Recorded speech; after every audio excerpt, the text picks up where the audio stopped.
stole. In 8th grade, everyone around me was kissing, falling in love, holding hands on their way to class, falling asleep on the phone, writing love letters.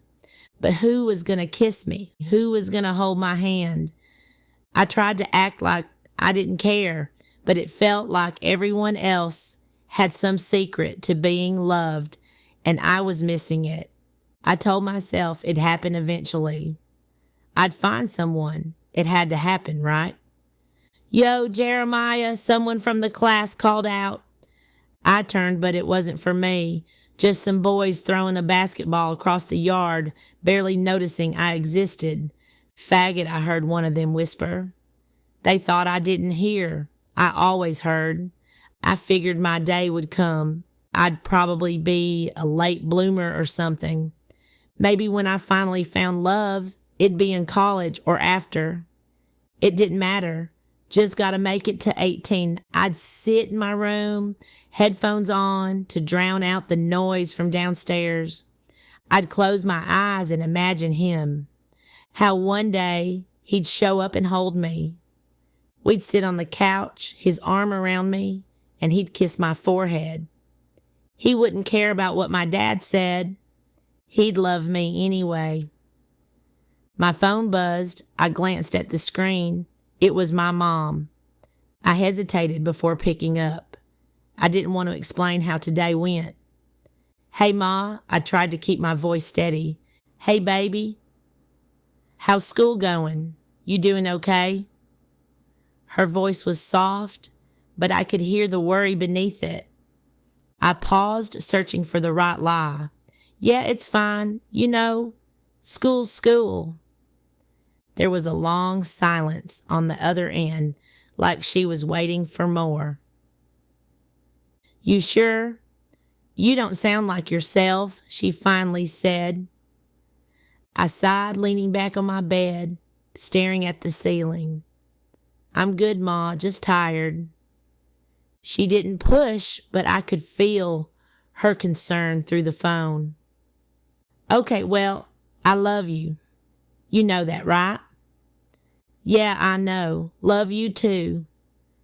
I ended the call and threw the phone down beside me, and then I sank back into my world. In my head, I created a future. He'd light candles, rose petals everywhere. I'd bathe in fragrant oils, skin soft and warm to the touch, and I'd present myself ready. He'd be patient, gentle. We'd talk for 90 days exactly, and when it was time, he'd guide me into adulthood, into love. "Jeremiah, you dream too much," I whispered to myself, smiling, embarrassed by how far my mind could go.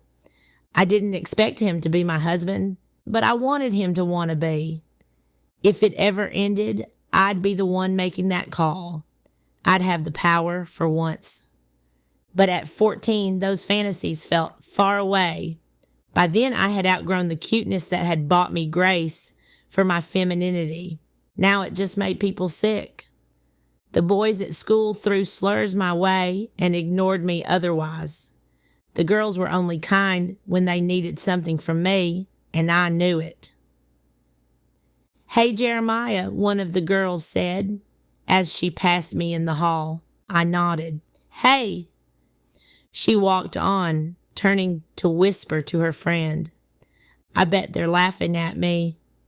"Who cares?" I played it safe, on the sidelines. "I'm not like the other gays," I'd tell myself, practicing how to sound convincing. I'd deny it. I'd stick to my story about the girlfriend across town. My intelligence was my weapon. I wasn't the star athlete, but I knew how to outsmart the boys who made fun of me. 18. Just got to make it to 18. Then I can be free. Sean.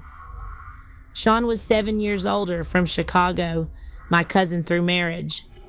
I hadn't met him until I was 14, when he came to live with Aunt Darlene.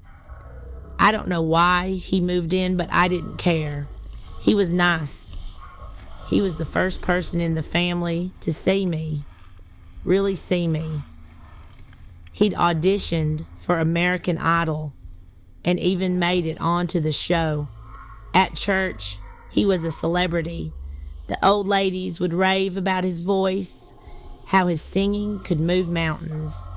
"You sing like an angel, Sean," one of them always said, hands clasped to her chest. He'd just smile and nod, humble as ever. But at home, he was different, calmer, more real. Every Friday after my dad dropped us off at my mom's job, I'd look forward to seeing Sean at choir rehearsal. He was the first to notice how my dad treated me, and when it got too far, he'd pull me aside.